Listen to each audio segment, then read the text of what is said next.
Cultural Heritage in the Forest is a transformative internship experience offered in the summer through a partnership between the Advisory Council on Historic Preservation and the U.S. Forest Service in partnership with the White House Initiative on Advancing Educational Equity, Excellence, and Economic Opportunity through Historically Black Colleges and Universities. The Forest Service, a part of the United States Department of Agriculture, stewards 193 million acres of forest, and these forests contain many historic buildings and sites. Students from historically black colleges and universities, or HBCUs, with an interest in history, archaeology, historic preservation, or conservation, are invited to participate in this 3.5-week free, all-inclusive educational and networking program designed to introduce students to historic preservation on public lands. Programs such as CHIF are important to HBCUs and federal agencies. The first executive order requiring federal agencies to support HBCUs was signed by President Jimmy Carter in 1980, and every president since then has signed a similar EO. Federal agencies try to tell the true and full history of this continent, even when it is ugly and divisive. And we believe that the people who should be interpreting and telling the stories of those who lived here hundreds or thousands of years ago are their descendants, indigenous peoples, African Americans, Latinx, etc. Our nation has thousands of historic sites that tell these stories, but few students know the places where they can walk in the footsteps of their ancestors.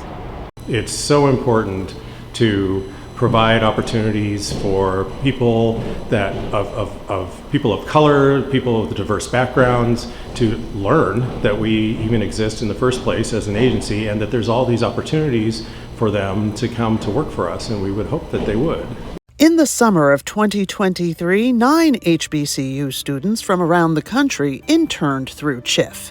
They spent a week with Andy Tremaine, Heritage Program Manager at the Wayne National Forest in Ohio.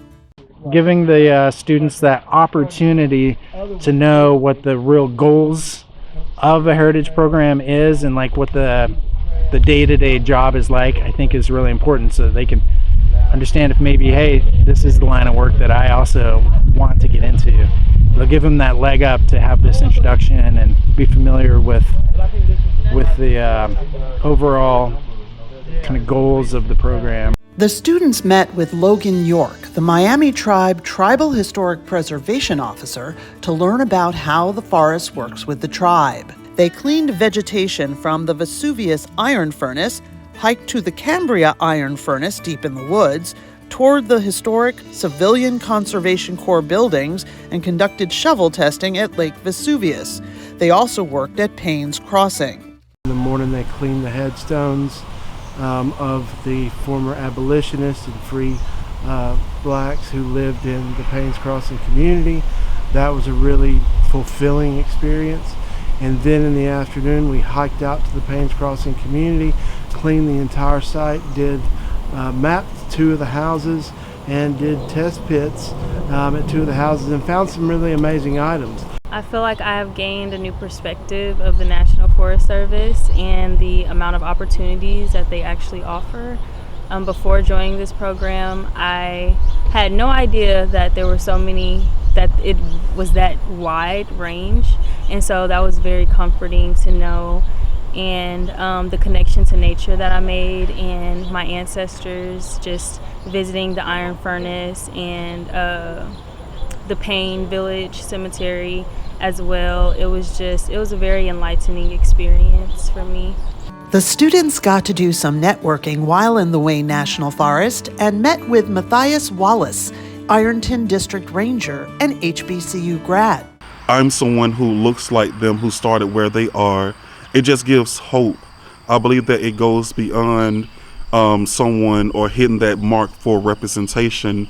It goes beyond that to show that my dreams do matter, I do matter, and I can achieve these things.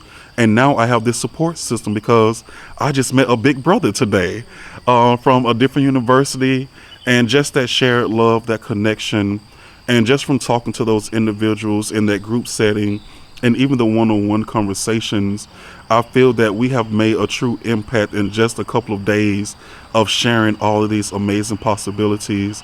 The students spent their second week in the field in the Monongahela National Forest in West Virginia. They got hands-on preservation experience at a historic cabin, which eventually will be restored and rented out for overnight stays. Working for the Forest Service as an architectural historian sort of requires that you have skills at a little bit of everything. So today I've tried to give them a foundation of knowledge sort of on two components. Documentation of historic facilities to evaluate them for their eligibility for the National Register of Historic Places, but then also looking at condition issues with historic properties. One of the things that the students have really gotten out of this experience is actual application, moving from the classroom, actually going into the field and seeing how historical preservation actually works from different vantage points. It's really important that we have the appropriate voices and viewing history through appropriate lenses, and that's why we need to tap into these resources. The final few days of CHIF were spent in Washington, D.C., where they networked with Forest Service and ACHP leadership. The key goal is to bring these students into careers in historic preservation in the Forest Service. We have opportunities for them to come in. A next step could be, if they wish, to come in as a resource assistant and spend a year as a resource assistant, and then they qualify for direct hiring authority. And there are other hiring authorities too that if they wish to come on board, that we can also use. I hope they all want to come to work for us. Students like Acacia Tyler, an African American Studies major at the University of Central Missouri, and Alana Saunders and Summer Ray, Hampton University architecture majors, felt CHIF changed the course of their careers. It is a once-in-a-lifetime experience. You are literally seeing nature. Like you're going to have I feel like it's going to be a very spiritual awakening for a lot of African American students, just because we're typically not in environments like this, or they're not necessarily suggested to us. It's typically like around sports or business and something to do with like the office. If you really take it seriously, there's so many people willing to help you and so many resources that you didn't know were available to you that you can use and go forward and pursue a career in something that you never even knew actually existed.